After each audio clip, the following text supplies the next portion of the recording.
What's on, ladies and gentlemen? My name's Ross, I like games, and today we're going to be taking a look at an incredibly exciting new character card coming out in Wave 2 of the Transformers TCG Rise of the Combiners. This was revealed by the lovely folks over at Vector Sigma, a great website you should all be checking regularly if you like the Transformers TCG. And you know the deal. When people are showing us these cards, we need to show them a little bit of love. So I'll pop a link to the reveal in the description. Do please make sure you give it a click and go and check it out. And genuinely, it's a really good website. And the guys that run it seem really cool. So yeah, check it out. It is Bombshell. And the first thing to note here is just like Decepticon Venin, which interestingly enough was also revealed by Vector Sigma, apparently they are the Insecticon revealers of Wave 2. It's not cheap. We've all learned in Wave 1 that Insecticons are a swarm. They literally had a card called Swarm.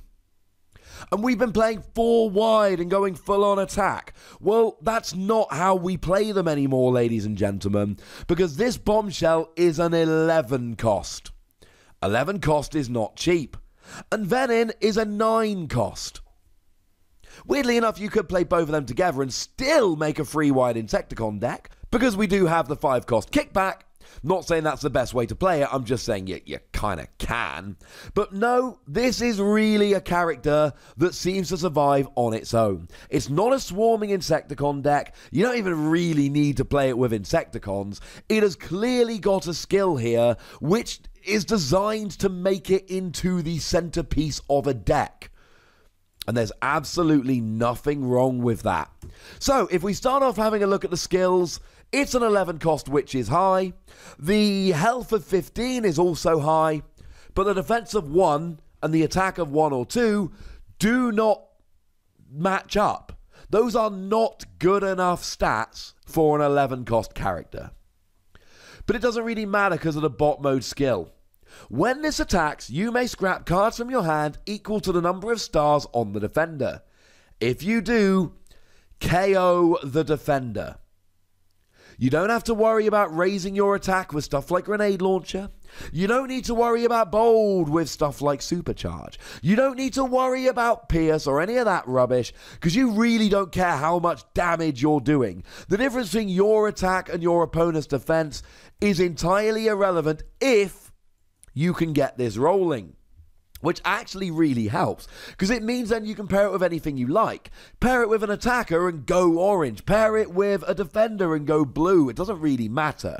The only thing that matters for you is getting the cards into your hand so that you can actually get this skill going. Because the other thing I need to remind you of here, the wording here seems rather clear. Let's say you're against Optimus Prime Battlefield Legend or Megatron Living Weapon.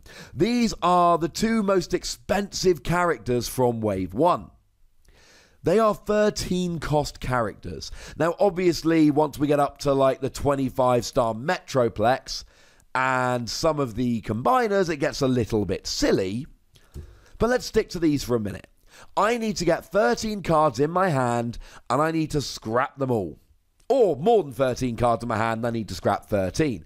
I mean, look, if you're against something like RC, not a problem. Get 5 cards in hand, scrap them. In your face, RC. But against things like Optimus Prime Battlefield Legend, you are going to be struggling here. You need to get the cards in your hand, 13, scrap them all, you're off. So essentially, this sets out what I like to think of as a fairly obvious combo. And the challenge here is, can you get all those cards in your hand while Bombshell's not KO'd? Now, don't forget, you've got I Still Function. And I Still Function here is a great card that I love the idea of with this. No guarantee it'll work right now, but it's a nice idea. And essentially, wait till you got 14 cards in hand, play your I Still Function, bring it back, attack with it, you're off. I love I Still Function with this because you can essentially wait, drop it at the perfect time, get that KO.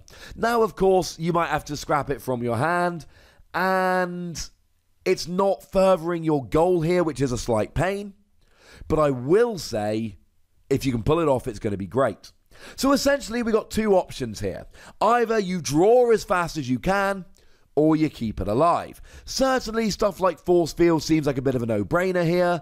White icon always nice, but we're just trying to protect. We're trying to keep it safe. Similarly, we looked at a couple of cards yesterday, Stealth and Brave, or Stealthiness and Bravery, that give you Stealth and Brave. And they essentially, Bravery says you must attack this character. Stealthiness says you can't attack this character. So they could be used to try and keep you alive. The other option, and given my playstyle in trading card games, this is clearly where I'm going, full bore speed. And while we're here, it's worth checking out the alt mode skill of Bombshell. When you flip to this mode, draw a card. Now, you don't really want to stay in this mode because one attack, one defense, and you don't get the redonk skill, but certainly being able to just flip it over, draw a card is really nice. But what we want here is trying to draw cards. And we don't want scrap and draw. So there is a parallel here to be drawn with Autobot Cosmos. Autobot Cosmos has another skill like this, gets an automatic KO if you run out of cards in your deck while attacking. Now, the big difference here is Autobot Cosmos, you've got to time it right, you can time it wrong. Here, you just get the cards in hand. It can still be thwarted. System Reboot is clearly going to be a crazy good card against this combo, because System Reboot makes your opponent scrap their hand and draw 4 cards. So if you see your opponent's got a high number of cards in their hand, and you're worried about them taking out a big character, System Reboot will stop them. Against little characters like RC, System Reboot's not going to do much good, because they can literally draw for their turn and then KO. But against bigger characters, System Reboot will slow you down here. But Autobot Cosmos' skill, when you flip it into alt mode, scrap all cards in your hand, draw that many cards. We are not interested in that kind of skill. We want drawing here. And the best draw that we've got probably is Equipment Enthusiast. Now, when I say the best draw, I mean the best draw if you've got lots of upgrades on the field. The problem is, straight draw is not something we see very often. But Equipment Enthusiast lets you draw 1 card for each upgrade attached to all of your characters. So if you can get enough upgrades on the field, you can be drawing potentially 6, 9 cards with this. Because I've already mentioned System Reboot, that's not going to work. We've got Incoming Transmission that does let you straight draw 2 cards, but then you've got to put a card from your hand on top of your deck, so you're not actually getting much of a card advantage here. You're only ending up with 1 card more than you've got. Similarly, Inspiring Leadership lets you draw 3 cards, but then you've got to scrap 2. And when we're talking Bombshell here, we are looking for card advantage. And honestly, the only card we've got from Wave 1 that really gives you a significant card advantage is Equipment Enthusiast with a bunch of upgrades attached. I've shown you the alternatives, they're not great alternatives. So the goal here should be, get a bunch of upgrades down, use Equipment Enthusiast, and you're off and rolling. So we got to talk Treasure Hunt here. Scrap the top 4 cards of your deck, put all upgrade scrap this way into your hand, and then you've got them in hand so that you can be attaching them every single turn. You might even want to play around with New Designs here, because New Designs lets you play an upgrade. So in theory here, you can just play that, use Equipment Enthusiast, and then you've got kind of an engine rolling where I am going to attach upgrades and I'm going to use Equipment Enthusiast. But when we're talking about draw, upgrades generally give us slightly better options and actions here. One of the obvious ones here, Databank. Databank is a really, really nice card. At the start of your turn, draw a card. But of course, you might have multiple Databanks attached, so you're rolling. If you're willing to combine this with Bumblebee and play some Bumblebee, you've got Agility of Bumblebee. When you attack, you draw a card. So with Databank and Bumblebee, you really can roll quite nicely here, although it is quite upsetting that they're both utilities, so I'm not sure you really want both of them. And actually, to be honest, that's about as good as we're doing with upgrades. We got stuff like Drill Arms that lets you draw a card if you can't scrap an armor, But you play Drill Arms, draw 1 card. We need card advantage. That's how we get this working. So really, it's Databank, maybe Agility of Bumblebee, Equipment Enthusiast. That is generally what you're going to be using to do the majority of your draw here. Certainly in terms of your battle cards. Now, in terms of character cards, again, we're looking for card advantage. So we don't want something like Dinobot Snarl that draws 2 cards if you've got no cards in hand. I've already mentioned how Autobot Cosmos is not going to do us any good. But we do have some options for character cards that give us straight draw. Optimus Prime Autobot Leader lets us draw a card when you flip it into alt mode. And then, of course, you can play around with stuff like Rollout here, which will flip both Optimus Prime and Bombshell into alt mode, at which point you draw 1 card for each of them. So playing Rollout draws you 2 cards. That could be kind of fun. Or we've got something like Decepticon Shock.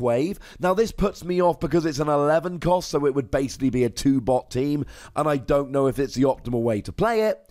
But when you flip it into alt mode, both players draw 2 cards. That could work potentially here. And pretty much the only other option here, I'm not counting Chromia, because Chromia just seems a little bit awkward that you've got to flip double white to get the draw. It's not making me excited, so I'm going to kind of leave Chromia out. Similarly, Deadlock will let you draw just so long as you nominate a character and KO it this turn. They're too awkward for my liking. Wheeljack. I like Wheeljack. Firstly, if you've got a weapon in your scrap pile, you get bold free. If we want to go heavy on upgrades, that's kind of cool. And we've got an alt mode skill here, which does seem to go against what I've said. When you upgrade one of your cards, draw a card, then scrap a card from your hand. Okay, on the one hand, you don't get a card advantage.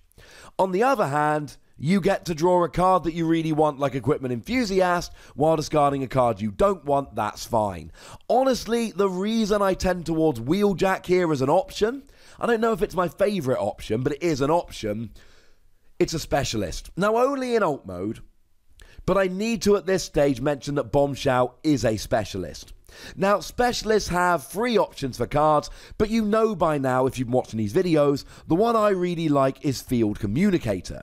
Field Communicator, when you attach it to a specialist, you scrap the top card of your deck, but you have an option to play it, which is great. As I explained in the video on Field Communicator, I'll pop a link in the description, this means that you're playing a card, but you don't have to actually lose a card from your hand. That gives you a huge advantage. And having more than one character that could take this would be an absolute huge advantage. Now, it is a utility, and Databank is also a utility. So again, our utility slots getting kind of full here, but they are really good utilities. But we do have a couple of combiners from Wave 2 that give us a little bit of draw power here. We do have Dead End. When you flip it into bot mode, you get to draw a card. Annoyingly, it doesn't quite work with Rollout the same way Optimus Prime does, but it's not a million miles away, and it's only a 5 cost. And speaking of 5 cost Stunticons, we've also got Decepticon Drag Strip. When you are attacking in alt mode, and you flip at least 1 orange, 1 blue, draw 2 cards. I would be tempted to go something along the lines of this, along with Optimus Prime and Drag Strip, which would give you a 23-star deck, so you've got some of those star battle cards to play around with.